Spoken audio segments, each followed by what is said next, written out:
کیا ہوا؟ کیوں ڈر رہی ہو؟ انسانی آواز اس کے کانوں سے ٹکرائی تو اس نے آنکھیں پھاڑ پھاڑ کے دیکھنے کی کوشش کی، مگر اندھیرے کے سبب خد و خال واضح نہ ہو سکے۔ بادل ایک بار پھر گرجا، بارش کی شدت میں اضافہ ہوا تو اس کی ہچکی ایک بار پھر بند گئی، تاہم دل کچھ ٹھہر سا گیا۔ اس نے سر اٹھایا تو سامنے کھڑے حدید کو دیکھ کر وہ خاموش ہو گئی۔ حدید بھی اس کے ساتھ آ کر بیٹھ گیا۔ اس کے بارش میں بھیگے وجود پر نظر پڑی، بھیگی ہوئی قمیض جو اس کے دودیا جسم کے ساتھ چپک گئی تھی۔ اس کے جسم کے خد و خال واضح ہوئے تو حدید نے اپنے خشک لبوں پر زبان پھیری۔ وہ اس کے قریب بیٹھتا، اسے اپنے بازوؤں میں سمیٹتا، بظاہر اسے چپ کروانے کی کوشش کر رہا تھا، لیکن اس کے دل و دماغ میں اس معصوم سی لڑکی کو چھونے کی خواہش بری طرح بیدار ہوئی۔ اپنے دل کی آواز پر لبیک کہتا وہ مزید اس کے نزدیک ہوا۔ اس کا ایک ہاتھ اس کی کمر کو سہلا رہا تھا تو دوسرا ہاتھ اس کی ٹانگوں پر گردش کرتا، اس کی پنڈلیوں سے ہوتا اوپر کی طرف بڑھتا جا رہا تھا۔ امرہ اس کے انداز اور لمس پہ لرز اٹھی۔ اس چھوٹی سی لڑکی نے اٹھنا چاہا، لیکن حدید کی گرفت مزید سخت ہوتی گئی۔ وہ مزید اس پر جھکتا، اس کے دونوں ہاتھوں کو گرفت میں لیتا، اس کے ہونٹوں پر جھکا۔ امرہ اس کی اس قدر نزدیکی پر کپ کپا اٹھی۔ حدید بھائی، یہ آپ کیا کر رہے ہیں؟ مجھے اماں کے پاس جانا ہے۔ وہ روتے ہوئے بار بار اسے دور ہونے کی کوشش کر رہی تھی، لیکن حدید کا ہاتھ اس کے جسم کے مخصوص اعضاء پر گردش کرتا رہا۔ ڈرو مت، کچھ نہیں ہوگا، ابھی تمہیں تمہاری اماں کے پاس لے جاؤں گا۔ وہ اسے بہلانے لگا، اور پھر اس سے پہلے کہ وہ اس معصوم لڑکی کے ساتھ کچھ غلط کرتا، عباسی صاحب اور زینت بیگم کمرے سے بیک وقت نکلے، اور جیسے ہی ان کی نظریں سیڑھیوں کی طرف اٹھیں وہ لرز اٹھے۔ حدید! اپنے والد کی گرجدار آواز پر وہ کپ کپا اٹھا، دل جیسے پسلیاں توڑ کر ابھی باہر آ جائے گا۔ وہ فوراً اس سے دور ہوا۔ اپنے باپ کی خونخوار نظروں پر وہ لڑکھڑایا۔ بابا، میں نے کچھ نہیں کیا، وہ کپ کپاتے ہوئے لہجے میں بولا۔ بے غیرت حرامی! وہ غصے سے کہتے اس کی طرف بڑھے اور اس کے منہ پر تھپڑوں کی برسات شروع کر دی۔ جوتے پر جوتا رسید کرتے ہوئے انہوں نے اس کے سلکی سیاہ بالوں کو مٹھی میں جکڑ کر اب کی بار جوتا عین اس کے منہ پر رسید کیا تھا۔ مسلسل روتا چلاتا وہ ہاتھ جوڑ کر ان سے معافیاں مانگ رہا تھا، مگر ان کا خون جس قدر کھول رہا تھا، عین ممکن تھا وہ اسے قتل کر دیتے۔ آواز سن کر سب لوگ ہی اپنے اپنے کمروں سے نکل آئے اور معاملے کو سمجھنے کی کوشش کر رہے تھے۔ حیرت سے سارا منظر ملاحظہ کرتی وہ زینت بیگم کی قمیض کا دامن کھینچنے لگی اور ان کے متوجہ ہونے پر پریشانی سے گویا ہوئی۔ تائی امی، تایا ابو کیوں مار رہے ہیں حدید بھائی کو؟ سوال پوچھ کر وہ کچھ خجل سی ہو گئی تھی۔ وہاں موجود سبھی افراد نے حتیٰ کہ جوتا چھوڑ اب وائپر سے اسے پیٹنا شروع کر دیا۔ عباسی صاحب اور لال پیلے ہوتے اسے خونخوار نگاہوں سے گھورتے، مزید آگ بگولا ہوئے اور بھاری بھاری سسکیاں بھرتے۔ حدید عباسی نے بھی رک کر اسے دیکھا تھا۔ بے غیرت انسان، دیکھ اسے کتنی چھوٹی ہے، وہ کتنی معصوم ہے۔ یہ تک نہیں پتا اسے کہ اس کے حدید بھائی اس کے ساتھ کیا کرنے کی کوشش کر رہے تھے۔ وہ بہت کچھ کہنا چاہتے تھے، اسے اچھی طرح ذلیل کرنا چاہتے تھے، اور شاید خود کو بھی۔ اکلوتا بیٹا ہونے پر انہوں نے اس کے جتنے ناز نخرے اٹھائے تھے، وہ نخرے انہیں گناہ لگ رہے تھے، اور ان گناہوں کا بوجھ اس قدر تھا کہ ان سے سانس لینا دشوار ہونے لگا۔ اپنا سر پیٹتے وہ زمین پر بیٹھتے چلے گئے، اور ان کی حالت دیکھ باقی سب کی بھی آنکھیں بھر آئیں۔ زینت بیگم ان کے قریب ہی اکڑوں بیٹھ گئی۔ خود ان کے لیے بھی کچھ دیر پہلے اپنی آنکھوں سے دیکھے منظر پر یقین کرنا مشکل ہو رہا تھا۔ کہاں کمی رہ گئی تھی ان کی پرورش میں؟ انہوں نے تو اپنے تئیں بیٹیوں سے بڑھ کر اکلوتے بیٹے کی پرورش کی تھی۔ عباسی صاحب اٹھاتے تھے اس کے بے جا نخرے، مگر انہوں نے ہمیشہ سونے کا نوالا کھلایا تھا اور شیر کی نگاہ سے دیکھا تھا۔ پھر آخر کیوں؟ کس بات کی سزا ملی تھی انہیں؟ لاؤنج میں اس وقت گھٹی گھٹی سسکیاں تھیں۔ حدید کی آنکھیں رو رو کر سرخ ہو گئی تھیں اور گردن جھکے رہنے کی وجہ سے اب درد کرنے لگی تھی۔ وہ خود میں اتنی ہمت نہیں پا رہا تھا کہ کسی کا چہرہ دیکھتا۔ جانتا تھا سب کے چہروں پر اس کے لیے حیرت، ملامت، نفرت اور کراہیت ہوگی۔ وہ جو ہمیشہ سب کی نظروں میں محبت دیکھنے کا عادی رہا تھا، اپنے لیے ہی ان محبت بھری آنکھوں میں یہ سب دیکھنے کا یارہ اس میں نہ تھا۔ وہ خود بھی حیران تھا، آخر شیطان نے اسے اتنا کیسے بہکا دیا؟ اس قدر اس پہ حاوی کیسے ہوا شیطان؟ وہ اپنے نفس سے کیسے ہار گیا؟ انسانیت کے رتبے سے کیسے گرنے لگا تھا وہ؟ آخر کیسے؟ بندہ بشر تھا نا، وہ اپنی کوتاہیاں بھلائے وہ سارے کا سارا الزام شیطان کے سر ڈال گیا۔ نماز روزے سے دوری، غلط دوستوں کی غلط سنگت، انٹرنیٹ کی بیجا اور کھلی آزادی، اس نے خود شیطان کو موقع دیا تھا اپنی ذات پر قبضہ کرنے کا۔ دوسری طرف صوفے پر بیٹھی پیر چلاتی وہ چھوٹی سی امرہا انعام کچھ سمجھ نہیں پا رہی تھی، مگر اسے اب اس ماحول سے وحشت ہونے لگی تھی۔ یہ وقت عباسی ہاؤس کا سب سے پررونق وقت ہوتا تھا۔ روبینہ اب بھی کبھی چائے تو کبھی کوئی مزیدار سی چیز بنا کر لے آتی، تو کبھی پکوڑے سموسے تو کبھی میٹھی کھیر بنا کر لے آتی، اور پھر سب مل کر گھر کے چھوٹے سے لاؤنج میں بیٹھتے اور خوش گپیاں کیا کرتے۔ آج کیا ہو گیا تھا؟ منہ بسورے وہ اپنے کمرے میں بھاگ جانے کے ارادے سے اٹھ کھڑی ہوئی، تبھی رضیہ بیگم نماز کے سٹائل میں دوپٹہ کیے ہاتھوں میں تسبیح کے دانے گراتی لاؤنج میں داخل ہوئی۔ سب کی موجودگی کے باوجود اس قدر خاموشی، اور پھر عباسی صاحب کا حدید کو مارنا ان کا دل صحیح معنوں میں دہلا گیا تھا۔ ماحول میں ارتعاش سا ہوا۔ حدید نے چٹتی سی ایک نظر ان پر ڈال کر اپنا سر اور جھکا لیا، جبکہ خاموش آنسو بہاتے عباسی صاحب کی نظریں جب اپنی بیوہ بھابھی پر پڑی تو پھر اونچی آواز میں رو پڑے تھے، اور اگلے ہی پل پھر حدید پر پل پڑے۔ الجھن بھری نظروں سے سب کے انداز پر رکھتی وہ پریشان سی ہو کر ان کے اور حدید کے درمیان آئی، اور انہوں نے فوراً حدید کو سینے سے لگایا تھا۔ وہ بھی روتا ہوا ان کے سینے میں منہ چھپا گیا۔ کیا بات ہے عباس بھائی، کیوں مار رہے ہیں بچے کو؟ انہوں نے حدید کی ڈھال بننا چاہا۔ عباس صاحب زخمی سا ہنس دیے۔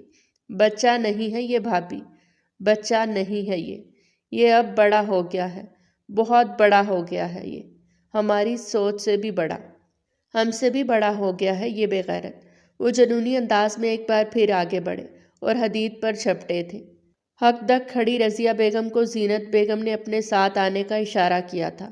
الجھی ہوئی سی وہ ان کے ساتھ اپنے کمرے کی طرف بڑھ رہی تھی جب ان کی نظریں امرہا پر پڑیں، جو خوفزدہ نظروں سے حدید کو پٹتا دیکھ رہی تھی۔ امرہا میری گڑیا یہاں آؤ۔ ماں کی پکار پر وہ فوراً ان کی طرف دوڑی، مگر اس سے پہلے ایک آخری نظر پھر حدید پر ڈالی۔ عین اسی وقت برستی آنکھوں کے ساتھ حدید نے بھی اس کا دھندلا سا عکس دیکھا۔ اگلے ہی پل اس نے اس چہرے سے رخ موڑ لیا تھا، کبھی نہ دیکھنے کا ارادہ کرتے ہوئے وہ اپنی ماں کی طرف پڑھی۔ جب زینت بیگم نے ڈرتے ڈرتے انہیں حدید کے بارے میں بتایا تو وہ صدمے سے کتنے پل اپنی جگہ سے ہل نہ سکی۔ وہ تو یقین ہی نہیں کر پا رہی تھی کہ حدید عباسی اس طرح کی حرکت کر سکتا ہے، اور وہ خود کیسے لاپرواہ ہو گئی۔ ایک نظر رضیہ بیگم نے بارش سے بھیگی ہوئی امرہا کو دیکھا، جو ٹھنڈ کی وجہ سے اب کانپ رہی تھی، تو بجائے اسے چپ کروانے کے وہ اسے سینے سے لگاتی زاروں کی طرح رو دی۔ میں تو بے فکر تھی کہ امرہا اپنوں کے درمیان ہے، مگر یہاں کس کو فکر ہوگی؟ سب نے اپنے اپنے بچوں کو پکڑ دھکڑ کر اپنے اپنے کمروں میں بٹھا لیا۔ ایک میری یتیم بچی کا کسی کو خیال نہیں آیا۔ نہ جانے کتنے گھنٹوں سے میری بچی اس طرح طوفانی بارش میں چھت پر موجود تھی۔ میں تو یہی سمجھی بھابھی امرہا بھی گھر کے باقی بچوں کے ساتھ کھیل رہی ہوگی۔ پھر میں بے فکر ہو کے سو گئی، اور پھر نماز پڑھ کر شور کی آواز پہ میں لاؤنج میں آئی تھی۔ لیکن مجھے کیا پتا تھا کہ حدید میری اکلوتی اور یتیم بچی کے ساتھ ایسی حرکت کرے گا۔ وہ امرہا کو چومتی ایک بار پھر زاروں کی طرح رو دی، جبکہ زینت بیگم نے افسوس سے سر ہلایا۔ ایسی بات نہیں ہے رضیہ، تم تو سرے شام ہوتے ہی سونے کے لیے چلی گئی۔ ہمیں بھی یہی لگا امرہا تمہارے ساتھ ہی ہے، ورنہ ہم تو امرہا کا اپنے بچوں سے زیادہ خیال رکھتے ہیں۔ تم خواہ اپنا دل خراب مت کرو۔ رضیہ امرہا کو کمرے میں لے جاؤ، وہ بہت ڈری ہوئی ہے، خوف زدہ ہے، اسے دلاسا دو۔ رضیہ، حدید نے جو بھی غلطی کی ہے اس کے لیے میں تم سے معافی مانگتی ہوں۔ آج کے بعد وہ ایسی کوئی حرکت نہیں کرے گا۔ نادان سمجھ کر معاف کر دو حدید کو۔ میں ہاتھ جوڑ کر معافی مانگتی ہوں تم سے۔ وہ سر اس بات میں ہلاتی امرہا کو گود میں اٹھائے اپنے پوشن میں چلی گئی اور اسے اپنے ساتھ لٹا کر تھپکنے لگی۔ امرہا نیم کنودگی کے عالم میں ہچکیاں لیتی رہی اور اپنی ماں کی قمیض مٹھی میں جکڑے۔ نہ جانے کب دوبارہ اس کی آنکھ لگ گئی۔ پھر اس کے بعد وہ جتنی بار بھی اٹھی گھر کے سب افراد کو پریشان چہروں کے ساتھ خود پر جھکے پایا۔ ایک دو بار بازو میں سوئی کی تیز چبھن کا بھی احساس ہوا۔ وہ درد سے تڑپتی چلاتی اور پھر غافل ہو گئی۔ کئی دن بعد طبیعت سنبھلی تو معلوم ہوا کہ اتنے دن وہ سخت بخار میں پھنکتی رہی۔ اس طوفانی بارش نے اس بچی کو اچھا خاصا ہراساں اور پریشان کیا تھا، اور اب بخار اترنے کے بعد بھی کمزوری اتنی تھی کہ وہ خود سے اٹھ کر بیٹھ بھی نہیں سکتی تھی۔ کڑوے کڑوے سیرپ پینے کے بعد کچھ کھانے کو دل نہیں چاہتا تھا۔ رضیہ بیگم منتیں کر کے تھک جاتی، تب عباسی صاحب آ جاتے۔ ان کی ذرا سی ڈانٹ ٹپٹ سے امرہا کی جان نکل جاتی تھی۔ ان کے رعب اور دبدبے کے سامنے سارے انکار دم توڑ جاتے، اور وہ جہاں تک ہو سکتا دل پہ جبر کر کے دلیا کھچڑی نگلتی، اور پھر آنسوؤں سے لبالب بھری آنکھوں میں التجا سمیٹتے عباسی صاحب کی طرف دیکھتی تو ان کا سارا جاہ و جلال رفع دفع ہو جاتا، ہونٹوں پر شفقت آمیز مسکراہٹ نمودار ہوتی، اور پھر جھٹ سے اسے اپنی گود میں بٹھا لیتے اور وہ مسکرا دیتی۔ عباسی ہاؤس میں 3 پوشن تھے۔ پہلے پوشن میں عباسی صاحب اور زینت بیگم کا گھرانہ آباد تھا، جن کے 3 بچے تھے۔ سب سے بڑی روبینہ، پھر ان سے چھوٹی شبانہ، اور پھر سب سے چھوٹا حدید تھا۔ دوسرے پوشن میں ذکیہ بیگم اور جعفر عباسی کا گھرانہ آباد تھا۔ ان کے 4 بچے تھے۔ سب سے بڑے بیٹے ازمیر، پھر منیب، اور پھر اس سے چھوٹی زنید شاہ، اور پھر میرب، جبکہ تیسرے پوشن میں رضیہ بیگم اپنی اکلوتی بیٹی امرہا کے ساتھ رہتی تھی۔ رضیہ بیگم کے شوہر میجر انعام عباسی فوج میں تھے، اور امرہا جب 2 سال کی تھی تو وہ شہید ہو گئے تھے، اور رضیہ بیگم نے دوبارہ شادی نہ کی، جبکہ عباسی صاحب کے سب سے چھوٹے بھائی دبئی میں اپنی فیملی کے ساتھ رہتے تھے۔ ان کا بھی ایک ہی بیٹا تھا۔ یہ کوئی وقت ہے گھر آنے کا؟ نوابزادے نے سمجھ کیا رکھا ہے گھر کو؟ سرائے ہے یہ کوئی؟ جب چاہا آئے، جب چاہا چلے گئے۔ خاموش نظروں سے حدید نے 8:15 بجاتی گھڑی کو دیکھا۔ کھانا 8 بجے لگتا تھا، وہ 15 منٹ لیٹ ہو گیا تھا، اور عباسی صاحب نے آسمان سر پہ اٹھا لیا تھا۔ بہنوں اور سب کزنز کے سامنے ہی 16 سالہ حدید کی آنکھیں اس عزت افزائی پر نم ہونے لگیں۔ گمسم نظروں سے اس نے شانہ تھپکتی اپنی ماں کا جھریوں بھرا ہاتھ دیکھا تھا۔ بدقت مسکراتے ہوئے اس نے زینت بیگم کی طرف دیکھا، پھر وہ کھانے کی طرف متوجہ ہو گیا۔ روبینہ آپا اور شبانہ کی آنکھوں میں ترہم اتر آیا تھا۔ وہ بہنیں تھیں، ان کا دل عرصہ ہوا نرم پڑ چکا تھا، مگر عباسی صاحب کی وجہ سے وہ کھل کر اس سے اپنی محبت نہیں جتا سکتی تھیں۔ جاننے والے حیران ہوتے تھے۔ عباسی صاحب کی تو اپنے بیٹے میں جان بستی تھی، پھر ایسا کیا کر دیا تھا اس نے کہ آخر وہ ہر آئے گئے کے سامنے چھوٹی سی چھوٹی بات کو نکتہ بنا کر اسے ذلیل کر دیتے۔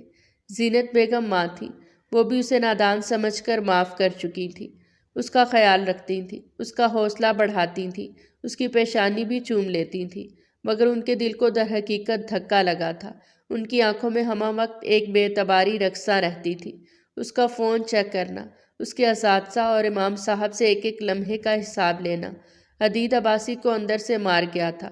وہ یہاں رہنا ہی نہیں چاہتا تھا۔ وہ گمسم رہنے لگا تھا، نہ کسی سے بات کرتا، بس ایک کونے میں چپ چاپ بیٹھا رہتا۔ اس واقعے کے بعد حدید عباسی شرمندگی سے سر اٹھانے کے قابل نہ رہا۔ وہ اپنی غلطی پر شرمندہ تھا۔ حدید کی حالت دیکھ کر زینت بیگم کڑتی رہتی، اور پھر زینت بیگم کے کہنے پر عباسی صاحب نے اسے اپنے سب سے چھوٹے بھائی کے پاس دبئی بھیج دیا۔ وہ خود بھی یہاں سے جانا چاہتا تھا۔ وہ صرف اپنی ماں سے ملا، باقی گھر کے کسی افراد سے اس نے ملنا تک گوارا نہیں کیا۔ وہ جانتا تھا سب کی نظروں میں اس کے لیے سوائے نفرت اور افسوس کے کچھ نہ ہوگا، اور وہ دبئی چلا گیا، جبکہ امرہا کو کبھی کسی نے کچھ بتایا ہی نہیں تھا، مگر گزرتے وقت نے اس پہ سب حقیقت آشکار کر دی تھی۔ وہ الجھی ہوئی سی اداس تاریک رات اس کے ذہن سے جاتی ہی نہ تھی۔ وہ نہ چاہتے ہوئے بھی اس رات کے بارے میں سوچتی رہتی، اور بالآخر اسے سب سمجھ آ ہی گیا۔ حدید کے وہ انداز، وہ لمس، وہ جب بھی اس رات کو یاد کرتی جھری جھری لے کر رہ جاتی۔ اس واقعے کے بعد رضیہ بیگم کے دل میں اپنی اکلوتی بیٹی کو لے کر ایک ڈر سا بیٹھ گیا۔ وہ اپنی بیٹی کو لے کر کسی پر بھروسہ نہ کرتی۔ وہ ہر وقت اپنی بیٹی کے پاس رہتی، کبھی اسے اکیلا نہ چھوڑتی۔ یہاں تک کہ کالج سے تھوڑی بھی دیر ہو جاتی تو رضیہ بیگم کا دل ڈوبنے لگتا۔ وہ تب تک سکون سے نہ بیٹھتی جب تک وہ گھر نہ آ جاتی۔ امرہا کی بچی، ابھی تک سو رہی ہو؟ اٹھو، کہاں ہو تم سے بہت ضروری بات کرنی ہے۔ وہ اندر داخل ہوتی بنا آگے پیچھے دیکھے سیدھی امرہا کے کمرے میں اس کے سر پہ سوار ہو گئی۔ اسے خاموشی سے بیڈ پہ لیٹے دیکھ اس نے یہی سوچا تھا کہ وہ سو رہی ہے۔ ایک لمحے میں وہ اس کا بازو پکڑ کر اسے بٹھا چکی تھی۔ کیا ہو گیا ہے میرب؟ کیا قیامت آ گئی ہے جو تم اس طرح سے طوفان مچاتے ہوئے آ رہی ہو؟ وہ اس کے شور مچانے پر اسے دیکھتے ہوئے کہنے لگی، جبکہ رضیہ بیگم نے ان کے انداز پر مسکراتے ہوئے ان دونوں کو ان کے حال پہ چھوڑ دیا اور اپنا کام کرتی رہی۔ ارے یار، طوفان ہی آیا ہے، اور جب تم میری بات سنو گی نا شاید قیامت بھی آ جائے۔ یہ دیکھو، یہ وہی ڈریس ہے جو میں نے کل پسند کیا تھا۔ دیکھو، یہ وہی ہے نا؟ امرا نے حیران نظروں سے پہلے اسے اور پھر اس کے ہاتھ میں موجود ڈریس کی طرف دیکھا، کیونکہ کل اسی ڈریس کو لے کر میرب بہت روئی تھی کہ اسے یہ ڈریس چاہیے، لیکن دکاندار نے یہ کہہ کر منع کر دیا تھا کہ یہ ڈریس کا آخری پیس پہلے سے ہی سیل کر دیا گیا ہے، اور اب وہی ڈریس اس کے پاس کیسے آیا؟ وہ خود بھی حیران تھی۔ اس دکان والے کو تم پر رحم تو نہیں آ گیا؟ لیکن میرا نہیں خیال کہ اس دکان والے کو تمہارے رونے پر فرق پڑا ہوگا۔ پھر یہ کیسے ملا تمہیں؟ مجھے سمجھ نہیں آ رہا، مجھے تو یقین ہی نہیں آ رہا کہ جس ڈریس کو تم نے ایسی محبت سے دیکھا وہی ڈریس اگلے دن تمہارے پاس ہوگی۔ یہ تو قدرت کا کوئی حسین اتفاق لگتا ہے۔ میرب بھی اس کے انداز پر مسکرائے بنا نہ رہ سکی۔ میری پیاری سہیلی، یہ ڈریس فالتو میں نہیں آئی اور نہ ہی کوئی معجزہ ہے، بلکہ ازمیر بھائی نے دکاندار کو ڈبل پیسے دے کر مجھے تمہاری شادی کے لیے لے کر دی ہے۔ اب بتاؤ، ہے نا خوبصورت؟ وہ اپنی زلفوں کو جھٹکتی ایک ادا سے بولی تو امرا اس کے انداز پہ مسکراتی سر اس بات میں ہلا گئی۔ واقعی بہت خوبصورت ہے۔ تھوڑی دیر بعد میرب بھی وہاں سے چلی گئی اور وہ سیڑھیاں چڑھتی چھت پر آ گئی تھی اور ڈوبتے سورج کو دیکھتی آسودہ سی مسکراتی کمرے میں آ کر واپس بیڈ پہ لیٹ گئی۔ کمرے میں پڑے پڑے دل اچاٹ سا ہونے لگا تو وہ اٹھ کر باہر چلی آئی۔ اماں برآمدے میں تخت پہ بیٹھی سبزی کاٹ رہی تھی۔ آج کل وہ بہت زیادہ بیمار رہتی تھی۔ رضیہ بیگم نے ایک چٹتی نگاہ امرا پر ڈالی تو وہ ان کے قریب ہوتی آہستگی سے اپنا سر ان کی گود میں رکھ کر آنکھیں بند کر گئی تو وہ اس کی پیشانی کو چومتی مسکرا دی تو وہ اٹھ کر نچلے پوشن میں آ گئی۔ زینت بیگم سبزیاں بناتے ہوئے ماسی کو دوپہر کے کھانے کی ہدایات دے رہی تھی۔ روبینہ آپا اور شبانہ کی شادیاں کر دی گئی تھیں اور وہ اپنے اپنے گھروں میں خوش و خرم زندگی گزار رہی تھی، اور 2 سال پہلے ازمیر لالا کی شادی رابعہ سے ہو چکی تھی اور ان کی بیوی 7 ماہ کی حاملہ تھی، جبکہ امرا کی منگنی عباسی صاحب نے اپنے دوست کے بیٹے زریس ملک سے کر دی تھی۔ امرا بھی اس منگنی پہ دل سے خوش تھی۔ وہ کچھ دیر ٹک ٹک کر اس ویران پوشن کو دیکھتی رہی۔ کتنی رونق ہوا کرتی تھی اس عباسی ہاؤس میں۔ حدید عباسی اپنے ساتھ اس گھر کی رونقیں بھی لے گیا تھا۔ زینت بیگم خاموش رہنے لگی تھی، ہر وقت اپنے کمرے میں پڑی رہتی۔ زینت بیگم کی آواز پر وہ اپنے خیالوں سے باہر آئی۔ وہ آج بہت اکتائی ہوئی لگ رہی تھی، اس لیے بار بار ماسی کو جھڑک رہی تھی۔ جب بھی انہیں حدید کی یاد آتی یا حدید عباسی کا دبئی سے فون آتا، وہ یوں ہی اپنے اندر کی فرسٹریشن سب پہ نکالتی۔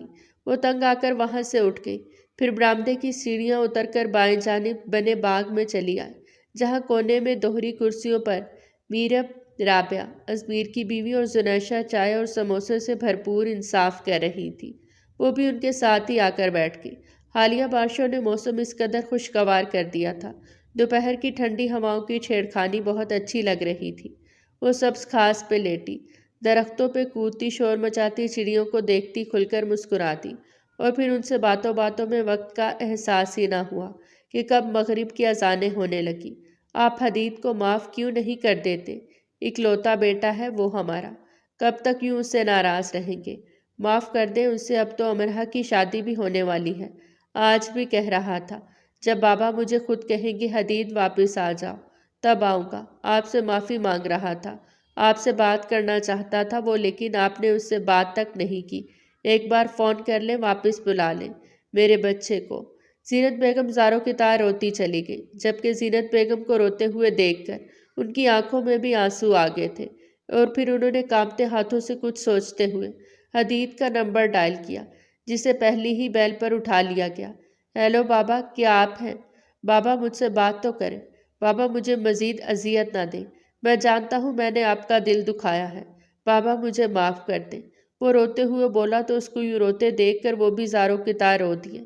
میرے بچے واپس آ جاؤ، میں نے تمہیں معاف کیا۔ عباسی صاحب نے اتنے سالوں کے دل کا غبار نکال دیا تھا، اور پھر کچھ ہی دنوں میں حدید عباسی اپنے باپ کے بلانے پر پاکستان واپس آ گیا۔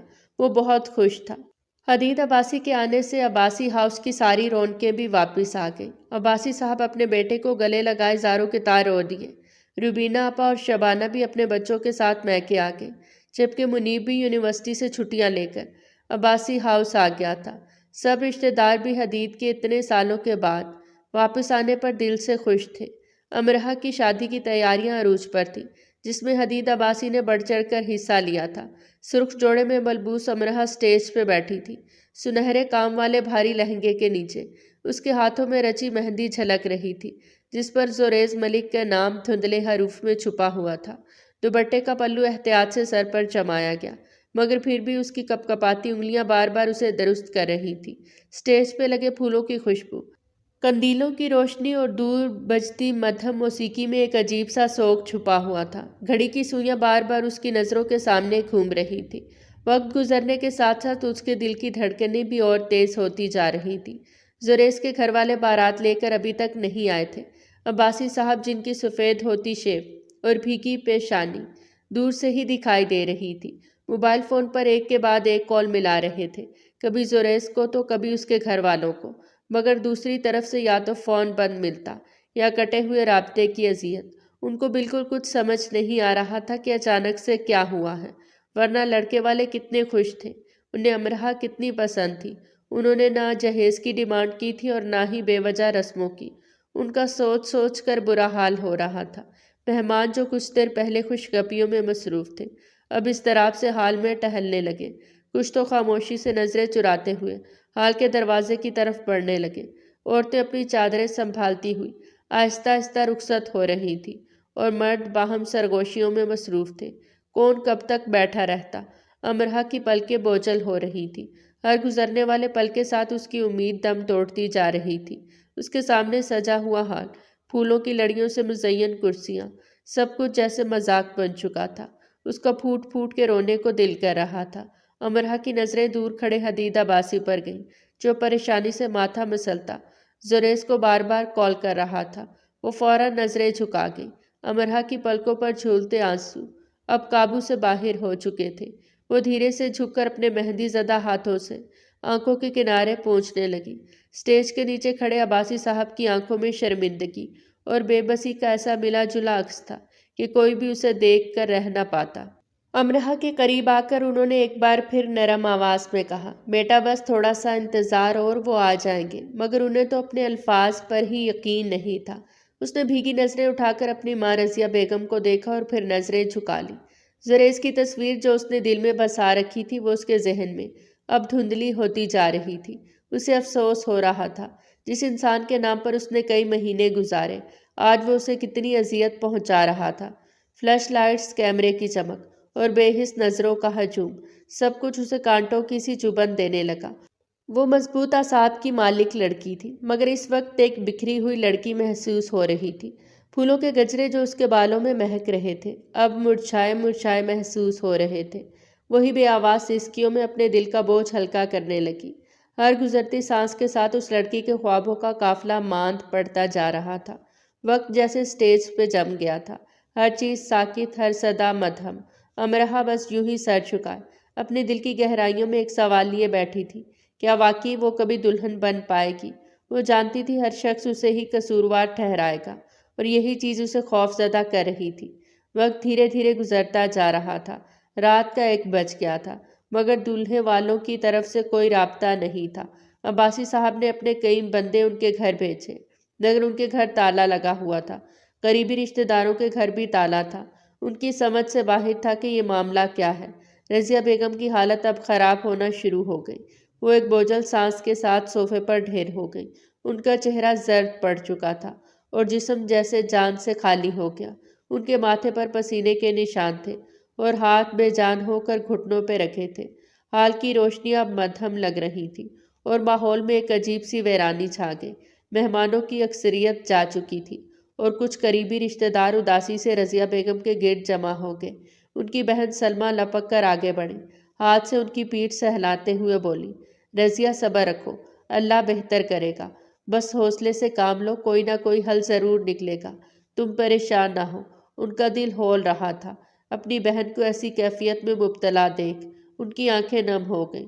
ان کے دوسرے جیٹھ جعفر صاحب نے بھی دھیرے سے کاندھے پہ ہاتھ رکھا، مگر رضیہ بیگم کی آنکھوں سے بہتے آنسو ان کے ضبط کی آخری حدوں کو توڑ چکے تھے۔ دلہن بنی امرہ سٹیج سے نیچے اتری، اس کے قدم لڑکھڑائے لیکن وہ خود کو سنبھالتی اپنی ماں کے قریب آئی اور جھک کر ان کا ہاتھ تھام لیا۔ اماں، اس کی لرزتی ہوئی آواز نے ہر سننے والے کا دل چیر دیا۔ امرہ کا دل ٹوٹ کر چکنا چور ہو گیا تھا۔ رضیہ بیگم نے امرہ کا ہاتھ مضبوطی سے تھام لیا اور اپنے سینے سے لگا کر پھوٹ پھوٹ کے رونے لگی۔ میری امرہ، میری معصوم بچی، تیرا کیا قصور تھا؟ ان کے الفاظ سسکیوں میں ڈوبتے جا رہے تھے۔ عباسی صاحب مرد ہو کے رو پڑے۔ پوری دنیا کو حوصلہ دینے والے آج وہ خود ٹوٹ کر بکھر گئے تھے۔ جب بات عزت پر آ جائے تو ہر مرد ایسی ہی حالت سے دوچار ہو جاتا ہے۔ ہال میں موجود ہر آنکھ نم ہو چکی تھی۔ فضا میں ایک ایسا کرب طاری تھا کہ گویا ہر دیوار، ہر کونا اس درد کا گواہ بن گیا تھا۔ حدید سے یہ منظر برداشت نہ ہوا اور وہ آگے بڑھا۔ اونچا لمبا دراز قد، چوڑی جسامت، کثرتی وجود، گھنے سیاہ بال جو جل سے سیٹ تھے۔ اس کی شخصیت بے حد منفرد تھی۔ عباسی صاحب کا اکلوتا بیٹا حدید عباسی، جسے امرہ نفرت کے قابل بھی نہ سمجھتی تھی، لیکن اس وقت کسی مسیحا سے کم نہ تھا۔ وہ زمین پر رضیہ بیگم کے قدموں میں بیٹھ گیا۔ تائی امی، اس نے نرمی اور محبت بھرے لہجے میں کہا، میں امرہ کو اپنی بیوی بنانے کو تیار ہوں۔ میں نکاح کرنا چاہتا ہوں ابھی۔ آپ فکر نہ کریں تائی امی، میں یہ سر جھکنے نہیں دوں گا۔ یہ وعدہ ہے آپ کا، آپ کے بیٹے کا۔ وہ ہمارے گھر خاندان کی عزت ہے اور اس کی عزت پر میں بات نہیں آنے دوں گا۔ آپ نکاح کی تیاری کریں۔ چند لمحے کے لیے حال میں ایسا سناٹا چھا گیا جیسے سانسیں تھم گئی ہوں۔ سب کی نظریں حدید عباسی پر جم گئیں۔ وقت رک سا گیا۔ امرہ نے بے یقینی سے حدید کو دیکھا، پھر نظریں جھکا لی۔ رضیہ بیگم نے لرزتے ہاتھوں سے حدید کے سر پہ ہاتھ رکھا اور اس کے ہاتھ کو تھاما۔ ان کی آنکھوں میں خوشی اور دکھ دونوں کا طوفان تھا۔ بیٹا، کیا تم سچ کہہ رہے ہو؟ ان کی آواز کانپ رہی تھی۔ انہیں جینے کی ایک نوید نظر آئی۔ حدید نے مضبوط لہجے میں کہا، جی تائی امی، میں دل سے کہہ رہا ہوں۔ امرہ اب بھی اسی عزت کی حقدار ہے جو اس کا حق ہے۔ بچپن میں کی گئی میری نادانی کو معاف کر کے کیا آپ امرہ کو میرے نکاح میں دے سکتی ہیں؟ وہ امید بھری نظروں سے ان کی طرف دیکھ رہا تھا۔ رضیہ بیگم نے حدید کا ہاتھ زور سے پکڑ لیا اور روتے ہوئے کہا، مجھے منظور ہے بیٹا، مجھے منظور ہے۔ ان کے الفاظ میں ایک ایسا سکون تھا جیسے ڈوبتے کو تنکے کا سہارا مل گیا ہو۔ زینت بیگم کا بس نہیں چل رہا تھا کہ اپنی اولاد کو ابھی کے ابھی دھنک کے رکھ دیں، مگر خاموش تھی کیونکہ معاملہ گھر کی عزت کا تھا۔ انہیں امرہ سخت زہر لگتی تھی، جنہوں نے اتنے سالوں تک ایک ماں کو بیٹے سے جدا رکھا۔ امرہ کی آنکھوں سے آنسوؤں کی لڑیاں بہہ رہی تھیں۔ وہ خاموشی سے اپنے دوپٹے کا پلو سنبھالتی ہوئی اندر ڈریسنگ روم کی طرف بھاگ گئی۔ ہر قدم پر اس کے آنسو فرش کو بھگو رہے تھے۔ ہال میں موجود لوگوں نے ایک دوسرے کو دیکھا۔ کچھ نے دعائیا انداز میں ہاتھ اٹھا لیے، کچھ نے ہچکیاں لے کر آنکھیں پونچھی۔ فضا میں اب بھی ایک گمبھیر سی اداسی تھی، مگر حدید کے الفاظ نے جیسے ایک امید کا دیا روشن کر دیا تھا۔ ڈریسنگ روم کی مدھم روشنیوں میں امرہ زمین پر بیٹھی تھی۔ اس کا سر گھٹنوں میں چھپا تھا اور شفاف آنسوؤں کی لکیریں اس کے گالوں پہ بہہ رہی تھی۔ مہندی سے سجے ہاتھ تھر تھرائے ہوئے گود میں رکھے تھے اور سرخ لباس کی جھلکیاں اب اسے بوجھ لگنے لگی تھی۔ کمرے کی خاموشی میں اس کی سسکیاں گونج رہی تھی۔ وقت دھیرے دھیرے گزرتا جا رہا تھا۔ کچھ دیر کے بعد دروازہ کھلا اور زینت بیگم اندر داخل ہوئی۔ ان کے ہاتھوں میں ایک لال خوبصورت سی میکسی تھی۔ ان کے چہرے پر غصے کی سخت لکیریں کھینچی ہوئی تھیں۔ بغیر کسی تمہید کے انہوں نے جوڑا اس کے سامنے پھینکتے ہوئے کہا، اٹھو امرہ، یہ لہنگا اتار کر یہ میکسی پہنو۔ تھوڑی دیر پہلے زریز کے والدین آئے تھے۔ انہوں نے بتایا کہ زریز کی کزن زریز کو پسند کرتی تھی۔ بارات سے کچھ دیر پہلے اس نے خودکشی کی کوشش کی، اس لیے زریز نے اپنی کزن سے نکاح کر لیا۔ وہ معافی مانگ رہے تھے اور حدید نہیں چاہتا کہ اس کے نکاح میں آنے والی لڑکی کسی اور کے دیے گئے لباس میں اس کے نکاح میں آئے۔ وہ کہتے ہی وہاں سے چلی گئی۔ وہ روتے ہوئے سر گھٹنوں میں گرا گئی۔ دروازہ ایک بار پھر کھلا، لیکن اس بار زخم پر نمک چھڑکنے والی نہیں بلکہ مرہم رکھنے والی آئی تھی۔ رضیہ بیگم جو بظاہر خود کو سنبھالنے کی ناکام کوشش کر رہی تھی، اپنی بیٹی کو اس حال میں دیکھ کر خود بھی مزید ٹوٹ گئی۔ وہ تیزی سے آگے بڑھی اور جھک کر امرہ کو سینے سے لگا لیا۔ میری بچی، ان کی آواز پھرا گئی۔ انہوں نے ہمیشہ اسے ہتھیلی کا چھالا بنا کر پالا تھا، آج اسے اس حال میں دیکھ ان کا کلیجہ منہ کو آ گیا۔ امرہ نے ماں کی آغوش میں سر چھپا لیا اور ایک دم بلک اٹھی۔ اماں، مجھے نہیں کرنی حدید بھائی سے شادی، وہ تڑپ کر بولی تھی۔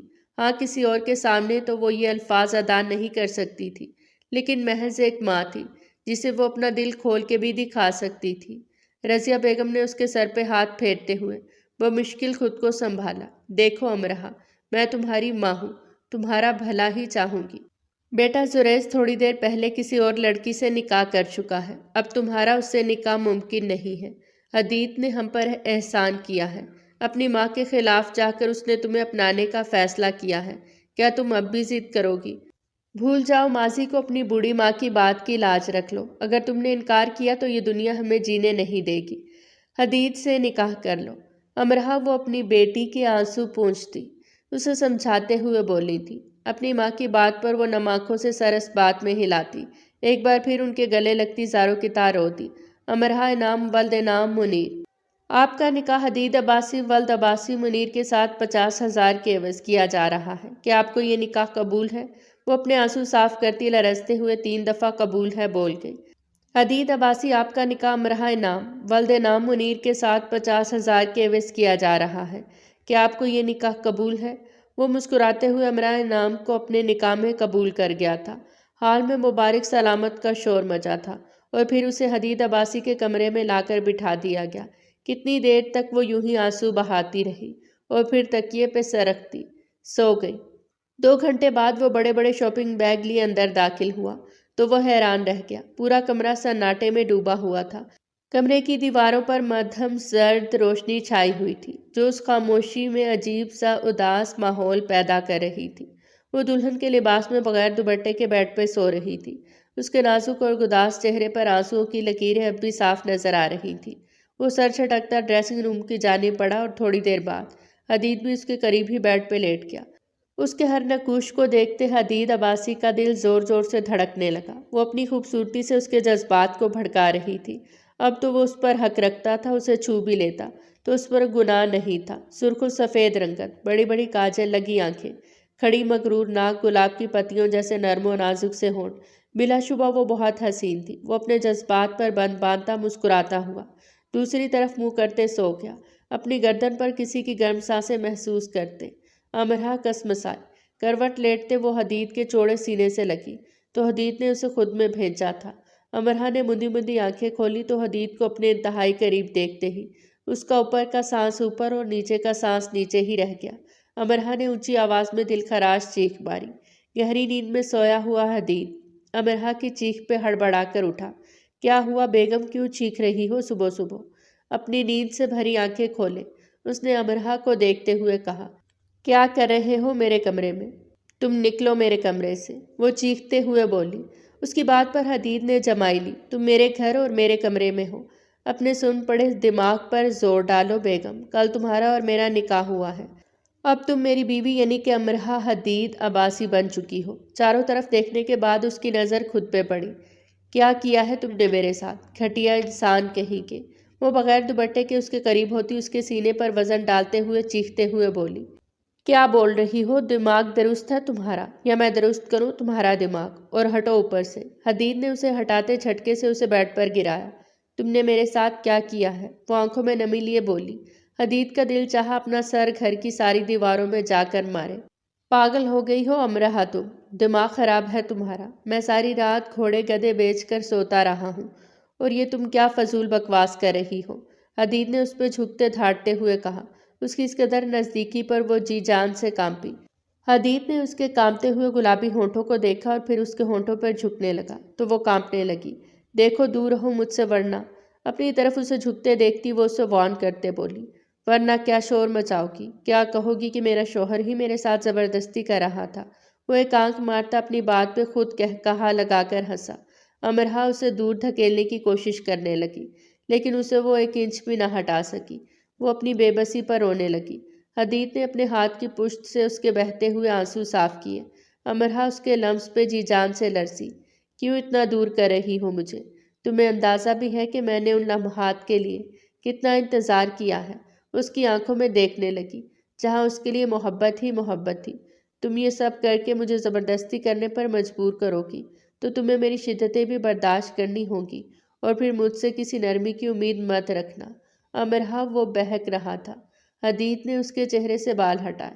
تم اگر بلا وجہ یوں چیختی چلاتی رہو گی تو برداشت نہیں کر سکوں گا، اور پھر ایسا نہ ہو جائے کہ اتنے سالوں کی فرسٹریشن میں ایک ہی رات میں تم پر نکال دوں۔ میری جان، اب تو تمہیں چھونے پر مجھے اپنے باپ سے مار بھی نہیں کھانی پڑے گی۔ اب تو پوری کی پوری تم حدید عباسی کی ہو۔ کہاں جاؤ گی مجھ سے بچ کر؟ کہاں چھپو گی؟ اس لیے بہتر یہی ہے کہ خود کو مینٹلی اور فزیکلی تیار کر لو۔ میں تمہارے ساتھ کوئی زبردستی نہیں کرنا چاہتا۔ میں تمہارا شوہر ہوں، تمہارا محافظ۔ جتنی جلدی مجھے قبول کرو گی تمہارے حق میں اتنا ہی بہتر ہوگا۔ وہ اس کے قریب ہوتا، اس کی گردن پہ اپنے سلگتے لب رکھتا، اسے لرزنے پہ مجبور کر گیا۔ اس کے لمس پر وہ اس کی شرٹ کو مٹھیوں میں جکڑتی اپنا سانس تک روک گئی۔ پھر وہ اس کی حالت دیکھتا، اس پہ ترس کھاتا، مسکراتا ہوا اس سے دور ہوا، جبکہ امرہا کا سینے میں اٹکا سانس بحال ہوا۔ وہ بھی فوراً بیڈ سے اٹھی۔ اچھا امرہا، سنو، یہ 7 ڈریسنگ روم ہے، تمہاری ضرورت کی ہر شے موجود ہے وہاں۔ جتنا بھی لیڈیز سامان ہے سب تمہارا ہے۔ میں نے کل رات ہی تمہاری شاپنگ کر لی تھی۔ وہ واش روم کی طرف بڑھتا اسے بتا کر آگے بڑھ گیا، جبکہ اس نے حیران نظروں سے ڈریسنگ روم کی طرف دیکھا۔ اگر اب ساری زندگی اس شخص کے ساتھ رہنا تھا تو اس کی دی ہوئی چیزیں استعمال کرنے میں کیا قباحت تھی۔ اس نے ڈریسنگ روم میں قدم رکھا تو اسے یہاں ہر طرف انتہائی خوبصورت مہنگے ڈیزائنر سوٹ لگے نظر آئے۔ ایک سے بڑھ کر ایک ڈریس انتہائی قیمتی اور خوبصورت تھا۔ اس شخص نے کہا تھا کہ یہاں موجود سب کچھ اس کا ہے۔ کل کمرے میں آنے سے پہلے اس کے لیے شاپنگ کر چکا تھا، اور وہ بھی اتنی ساری شاپنگ وہ تو خواب میں بھی نہیں سوچ سکتی تھی کہ کسی زمانے میں اس کے پاس اتنے سارے کپڑے، جیولری اور جوتے آ جائیں گے۔ ان کپڑوں کی تعداد اتنی زیادہ محسوس ہو رہی تھی کہ امرہا کو یہی لگا کہ ان میں سے ہر ایک ڈریس کو دوبارہ پہننے کے لیے اسے کم از کم 1 مہینے کا انتظار کرنا پڑے گا۔ وہ بھی اگر وہ ہر دن ایک نیا سوٹ تبدیل کرے تو اس کے لیے سلیکٹ کرنا مشکل ہو جائے گا۔ وہ کون سے کپڑے پہنے؟ سبھی ایک سے بڑھ کر ایک تھے، لیکن وہ فی الحال کے لیے کوئی سادہ سا سوٹ چاہتی تھی، اور یہاں سب ہی کافی زیادہ بھاری کام والے تھے۔ آخرکار اس نے ان سب میں سے پنک کلر کا سادہ سا لباس ڈھونڈ ہی لیا۔ یہ ایک تو اس کا موسٹ فیوریٹ کلر تھا، دوسرا یہ باقی سب کپڑوں کی بنسبت کافی ہلکا تھا۔ اس نے وہی سوٹ پہنا اور وہاں پر موجود سارے جوتوں میں سے سب سے سمپل جوتا نکال کر پہن لیا، کیونکہ اس کی اپنی جوتی ٹوٹنے کے قریب تھی۔ لیکن اسے حیرت ہوئی تھی، کپڑوں اور جوتوں کا سائز بالکل اس کے سائز کے مطابق تھا۔ جیولری کے نام پر اس نے کچھ نہیں پہنا تھا، بس ہاتھ میں موجود رضیہ بیگم کا دیا ہوا کنگن ہی اس کے لیے کافی تھا۔ وہ سادہ سوٹ میں تیار ہو کر باہر نکلی تو وہ آئینے کے سامنے کھڑا بنا شرٹ کے اپنے بال بنانے میں مصروف تھا۔ شاید وہ بھی نہا کر نکلا تھا۔ اس کے ڈریسنگ روم سے نکلنے کی آواز پر اس نے فوراً پلٹ کر اسے دیکھا۔ یہ کیا پہنا ہے تم نے؟ بتانا پسند کرو گی؟ تم ایک دن کی دلہن ہو امرہا۔ ایک دن کی دلہن اتنی سادگی سے تیار بالکل نہیں ہوتی۔ جا کر چینج کرو۔ یہ کیا پہن کر نکلی ہو؟ اتنا لائٹ کر اس وقت؟ اگر تم ایسے باہر جاؤ گی تو سب تمہاری کلاس لگائیں گے، لیکن تمہارا شوہر بہت نرم دل ہے جو ابھی تمہیں صرف پیار سے سمجھائے گا۔ جاؤ فوراً چینج کرو۔ وہ وہیں آئینے کے سامنے کھڑا دوبارہ بال بنانے میں مصروف ہو گیا۔ نہیں، میں ٹھیک ہوں، ایسے ہی سوٹ میں کمفرٹیبل محسوس کر رہی ہوں۔ باقی سارے کپڑے تو کافی ہیوی ہیں، اور میں اتنے زیادہ کام والے کپڑے نہیں پہنتی۔ مجھے عادت نہیں ہے ایسے کپڑے پہننے کی۔ جو پہنا ہے وہی صحیح ہے۔ وہ رات کے بعد پہلی بار ذرا ٹھیک انداز میں بولی، ورنہ صبح سے تو وہ روتی دھوتی اور چیختی چلاتی ہی اسے ملی تھی۔ تمہیں عادت نہیں ہے تو عادت ڈالو۔ عورت کو پتہ ہونا چاہیے کہ وہ اپنے شوہر کو کس روپ میں اچھی لگتی ہے۔ ویسے تم مجھے اب تک تو ہر روپ میں ہی قابل قبول لگی ہو، لیکن اتنی سادہ نئی نویلی دلہن نہیں ہوتی، تو تمہیں چینج کرنا پڑے گا۔ یہ رواج ہے، اور ویسے بھی ہم باہر جا رہے ہیں۔ میری جان، تو ڈریس چینج کرو۔ وہ اس کے قریب ہوا تو وہ اسے دور دھکیل گئی۔ کیا مسئلہ ہے آپ کے ساتھ؟ مجھے جینے کیوں نہیں دے رہے؟ اب جب میں کہہ رہی ہوں مجھے نہیں چینج کرنا تو کیوں بار بار ایک ہی بات کر رہے ہیں؟ میں جیسی ہوں مجھے ویسے ہی رہنے دیں۔ اتنی زبردستی اچھی نہیں ہوتی حدید عباسی۔ مجھے نہیں پسند اتنا ہیوی لباس، میں نہیں پہن سکتی۔ سب کچھ قبول کرنے میں، عادت ڈالنے میں تھوڑا وقت تو لگے گا ہی۔ وہ بات ختم کرنے والے انداز میں بولی۔ تم کیا کر سکتی ہو؟ بتاؤ مجھے، آخر کیا کر سکتی ہو تم؟ میرے ساتھ تم رشتہ نہیں بنا سکتی، تم میرے ساتھ ایک ہی بیڈ پہ نہیں سو سکتی، کیونکہ تم ابھی اس کے لیے مینٹلی طور پہ تیار نہیں ہو۔ تم میری پسند کے لائق کپڑے نہیں پہن سکتی، تم مجھ سے اچھے سے بات نہیں کر سکتی۔ ہر وقت چیخنا چلانا رونا کرنا کیا ہے تم نے۔ بتاؤ مجھے کچھ کر سکتی ہو تم؟ بنا چوں چرا کیے۔ دیکھو امرہا، ہماری شادی جیسے بھی ہوئی ہے لیکن شادی تو ہوئی ہے نا، کیا تم مجھے قبول نہیں کر سکتی؟ تم مجھے اپنے قریب نہیں آنے دینا چاہتی تو ٹھیک ہے، مجھے کوئی مسئلہ نہیں، لیکن امرہا کیا تم میری کوئی بات بھی نہیں مان سکتی؟ تم سے محبت کرتا ہوں اس لیے تمہیں برداشت کر رہا ہوں، ورنہ کب کی تمہاری عقل ٹھکانے لگا چکا ہوتا۔ مجھے مجبور مت کرو امرہا ایسا کوئی بھی قدم اٹھانے پر کہ تم اپنے آپ میری ساری باتیں ماننے لگو گی۔ فضول بحث نہیں، تم چینج کر کے آ رہی ہو یا نہیں، میں آخری بار پوچھوں گا، پھر میں خود تمہارے کپڑے اتار کر اپنی پسند کے کپڑے پہناؤں گا، بعد میں رونا مت۔ پھر وہ بڑی بے باکی سے بولتا اسے انتہائی خوفزدہ کر رہا تھا۔ وہ کچھ کہنے کے لیے لب کھول ہی رہی تھی کہ حدید بے باک نظروں سے اسے دیکھتا گھورنے لگا۔ امرہا کے دیکھنے پر وہ ہلکا سا مسکرایا۔ یہ شخص اسے انتہائی برا لگ رہا تھا۔ وہ بنا کچھ کہے غصے سے منہ بسوڑتی واپس اندر چلی گئی۔ ایک تو وہ صبح والی حرکت سے ہی اس سے حد درجہ خوفزدہ تھی، اور اس نے دوبارہ ایسی کوئی حرکت کی تو وہ کیسے برداشت کرے گی؟ اس شخص کو یہی سوچ سوچ کر ہی اس کی جان نکل رہی تھی، اس لیے وہ خاموشی سے اس کی ہر بات ماننے لگ گئی۔ وہ بائک کی چابی اپنی انگلی پر گھماتا سیڑھیاں چڑھتا مسکراتا ہوا اپنے پوشن میں داخل ہوا، جب زینت بیگم کی تیز آواز پر اس کے قدم کچن کی سمت پڑے۔ یہ آوازیں کچن سے آ رہی تھی۔ وہ دروازے میں ہی رک گیا۔ تمہیں کتنی دفعہ کہا ہے اپنی منحوس شکل لے کر میرے سامنے مت آیا کرو جب تمہیں پتا ہے کہ میں کچن میں کھڑی ہوں، پھر کیوں یہاں آئی ہو؟ زینت بیگم امرہا پر چیخی، جبکہ امرہا سر جھکائے آنسو بہائے جا رہی تھی۔ تائی امی، میں نے سوچا کہ میں آپ کی کچن میں کوئی ہیلپ کروا دوں، آج ماسی نہیں آئی تو آپ صبح سے اکیلے کام کر رہی تھی، اس لیے میں یہاں آ گئی۔ وہ سر جھکائے آنسو بہاتے بولی، ٹھیک ہے پھر آؤ کرو کام، آٹا گوندھ کر روٹیاں بنا دینا، اور یہ سالن بن رہا ہے اسے بھی دیکھ لینا، اور ہاں برتن دھو کر کچن بھی صاف کر دینا۔ حدید آئے تو اسے کھانا بھی ٹائم سے دے دینا، ویسے بھی کافی رات ہو گئی ہے، آنے ہی والا ہوگا۔ زینت بیگم کی طنزیہ انداز پر امرہا خاموش ہو گئی، اور زینت بیگم تن فن کرتی وہاں سے چلی گئی، اور حدید جلدی سے ایک سائیڈ ہو گیا۔ وہ نہیں چاہتا تھا کہ زینت بیگم کی اس پہ نظر پڑے، ورنہ وہ مزید ہنگامہ مچا دیتی۔ وہ کچن میں کھڑی سالن میں چمچہ ہلا رہی تھی جب اسے کسی کی موجودگی کا احساس ہوا۔ اس نے مڑ کر دیکھا تو حدید بالکل اس کے پیچھے کھڑا تھا۔ وہ بدک کر پیچھے ہوئی۔ کیا ہوا، ڈر گئی؟ وہ اسے مسکرا کر پوچھنے لگا۔ آپ کو کچھ چاہیے؟ وہ ہکلاتے ہوئے بولی۔ ہاں چاہیے تو صحیح۔ وہ اسے سر سے پیر تک دیکھتا مخمور بھرے لہجے میں بولا۔ وہ اب بھی اس کے کافی قریب کھڑا تھا۔ امرہا کا دل اس کی نزدیکی پر تھک تھک کر رہا تھا۔ امرہا نے سر اٹھایا لیکن حدید کی آنچ نظروں کی تاب نہ لاتے وہ واپس سر جھکا گئی۔ اب بھی وہ ویسے ہی کھڑا تھا۔ حدید، آپ تھوڑا سا فاصلے پہ رہ کے بات نہیں کر سکتے؟ اب کی بار وہ تھوڑا مضبوط لہجے میں بولی۔ اس کی بات پر وہ اسے دیکھتا مسلسل مسکراتا رہا مگر پیچھے نہیں ہوا۔ وہ اس کی حرکت پر حیران ہوتی، خود ہی یہاں سے ہٹنے کا ارادہ کرتی۔ سائڈ پہ ہونے لگی تو وہ اسے تنگ کرنے کا ارادہ رکھتا۔ دوبارہ اس کے سامنے آیا تو وہ ڈر اور خوف سے کانپتی پیچھے کی جانب سے رکھنے لگی تو وہ بھی نچلا لب دانتوں تلے دباتا آنکھوں میں شرارت لیے آگے کی جانب بڑھنے لگا تو وہ آنکھیں بند کرتی دیوار سے جا لگی۔ حدید کی نظر اس کے کانپتے ہونٹوں پر پڑی تو حلق خشک ہونے لگا، گلے میں کانٹے سے چبھنے لگے۔ امرہا اب بھی آنکھیں بند کیے کھڑی تھی۔ اس کے چہرے کو بڑی محبت سے ہاتھوں کے پیالے میں بھرتا، اپنے سلگتے لب اس کے ماتھے پہ رکھتا، اس کے کان کے پاس جھکا۔ چائے بنا کر کمرے میں لے آؤ، میں وہیں انتظار کر رہا ہوں تمہارا، جلدی آنا۔ وہ سرگوشی کرتا وہاں سے فوراً نکل گیا۔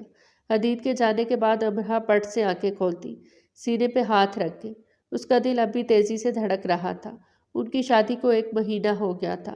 اس 1 مہینے میں حدید عباسی نے اس کا بچوں کی طرح خیال رکھا۔ اس 1 مہینے میں حدید نے اس سے کوئی زور زبردستی یا کوئی ازدواجی حق نہیں لیا، لیکن وہ اسے اپنی بے باک حرکتوں پر سٹپٹانے پر مجبور ضرور کر دیتا۔ اس 1 مہینے میں امرہا کا دل حدید عباسی کے لیے نرم پڑنے لگا۔ وہ خود سمجھ نہیں پا رہی تھی کہ یہ کیسا احساس تھا۔ حدید جب بھی اس کے آس پاس ہوتا اس کا دل بے اختیار دھڑکنے لگتا۔ اب بھی ایسا ہی ہوا تھا۔ حدید کی ذرا سی نزدیکی پر اس کا دل زور زور سے دھڑک رہا تھا۔ وہ سر جھٹکتی چائے بنانے میں مصروف ہو گئی۔ وہ جانتی تھی تھوڑی سی بھی دیر ہو گئی وہ پھر کچن میں اسے تنگ کرنے آ جائے گا۔ وہ مسکراتی ہوئی چائے کپوں میں اڈیلتی لاؤنج میں لے آئی تھی جہاں سب خوش کپیوں میں مصروف تھے۔ وہ سب کو چائے دیتی حدید کے کمرے کی طرف بڑھی۔ خالی کمرہ دیکھ کر وہ حیران رہ گئی۔ وہ یوں ہی چائے کا کپ اٹھاتی برآمدے میں سے گزری تو زینت بیگم کی آواز پر اس کے قدم تھم سے گئے۔ امی جو بھی ہوا اس میں میری غلطی تھی، میں اپنی غلطیوں کی وجہ سے اتنے سال آپ لوگوں سے دور رہا۔ اس میں امرہ کی کوئی غلطی نہیں تھی، وہ تو خود بچی تھی، اسے سمجھ نہیں تھی، لیکن مجھے تو سمجھ تھی نا امی۔ اگر اس رات بابا یا آپ وہاں نہ آتے تو میں اس معصوم کے ساتھ کچھ نہ کچھ تو ضرور کر چکا ہوتا۔ میں امرہ سے محبت کرتا ہوں، اس لیے بہتر یہی ہے امی، آپ اپنا رویہ امرہ کے ساتھ ٹھیک کر لیں، ورنہ میں ہمیشہ کے لیے اسے لے کر دبئی شفٹ ہو جاؤں گا، پھر واپس کبھی نہیں آؤں گا۔ وہ دو ٹوک بات کرتا وہاں سے نکلتا، اپنے کمرے کی طرف بڑھا۔ کتنا غلط سمجھا تھا اس نے حدید عباسی کو، وہ پہلے جیسا تو نہیں رہا تھا، وہ بدل گیا تھا۔ امرہ کی آنکھوں سے آنسو بہنے لگے۔ یہ آنسو دکھ یا تکلیف کے نہیں تھے، یہ آنسو خوشی، محبت اور تشکر کے تھے۔ وہ مسکراتی ہوئی کمرے میں داخل ہوئی تو حدید بیڈ پہ اوندا منہ لیٹا ہوا تھا۔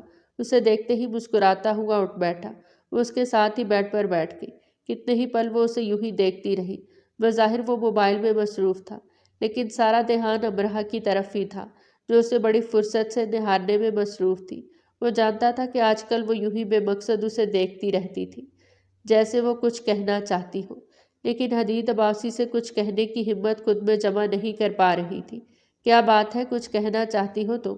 وہ موبائل ایک سائیڈ رکھتا اس کا ہاتھ پکڑتا اس کی طرف متوجہ ہوا۔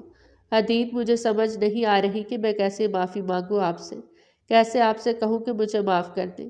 اتنے سالوں تک آپ کو میری وجہ سے اپنے گھر والوں سے دور رہنا پڑا، ہمارا نکاح ہوا تب بھی آپ کو خود سے دور رکھا، اس کے لیے مجھے معاف کر دیں۔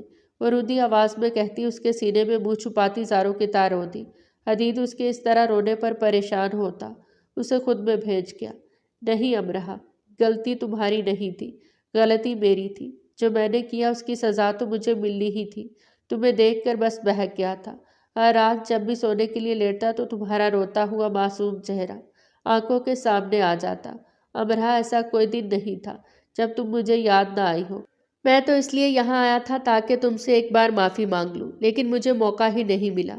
پھر پتہ چلا کہ تمہاری شادی ہو رہی ہے۔ اس رات میں بہت رویا کہ جسے ہر نماز میں اپنے رب سے مانگا وہ کسی اور کی کیسے ہو سکتی ہے۔ یہ تو پھر میری قسمت اچھی تھی کہ زریز بارات لے کر نہیں آیا تو ہمارا نکاح ہو گیا۔ امرہ نے نم آنکھوں سے سر اٹھا کر اس کی طرف دیکھا۔ میں بہت خوش ہوں تمہارے ساتھ امرہ، اور رہی بات تمہاری تو میں جانتا ہوں تم آج کل جس طرح مجھے دیکھتی ہو اسے صاف پتہ چلتا ہے تم بھی مجھے قبول کر چکی ہو، تو تمہیں کچھ بھی کہنے کی ضرورت نہیں ہے۔ وہ اس کے سر پہ اپنے سلگتے لب رکھتا آنکھیں بند کرتا مسکرایا تو وہ بھی اس کی بات سمجھتی شرم سے نظریں جھکاتی۔ ایک بار پھر اس کے سینے میں منہ چھپا کے، اس کے شرم سے منہ چھپانے پر حدید عباسی کا کہا کمرے میں گونجا تو وہ خجل سی ہوتی اس سے دور ہونے لگی تو حدید اسے باہوں میں بھرتا بیڈ پہ لٹا گیا اور خود اس کے اوپر آتا اس کے کان کے پاس جھکا تھا۔ بیگم صاحبہ، اب تم مجھ سے دور نہیں جا سکتی، اتنے سالوں کی تڑپ ہے، اتنی آسانی سے تو نہیں مٹے گی، اس لیے آج کوئی مزاحمت مت کرنا۔ وہ کہتا اس کے ہونٹوں پہ جھکا تو امرہ نے بھی خاموشی سے آنکھیں بند کر لی۔ کبھی کبھی کچھ فیصلے وقت پہ چھوڑ دینے چاہیے، وقت ہر دکھ پر مرہم رکھ دیتا ہے۔ کوئی بھی تکلیف، غم، ٹوٹ پھوٹ یا صدمہ ہو، وقت دھیرے دھیرے درد کو کم کر دیتا ہے، انسان کو سمجھ، صبر اور ہمت ملنے لگتی ہے، حالات بدلتے ہیں، احساسات نرم پڑتے ہیں اور دل وہ باتیں قبول کرنے لگتا ہے جو پہلے ناقابل برداشت لگتی ہیں۔ والسلام۔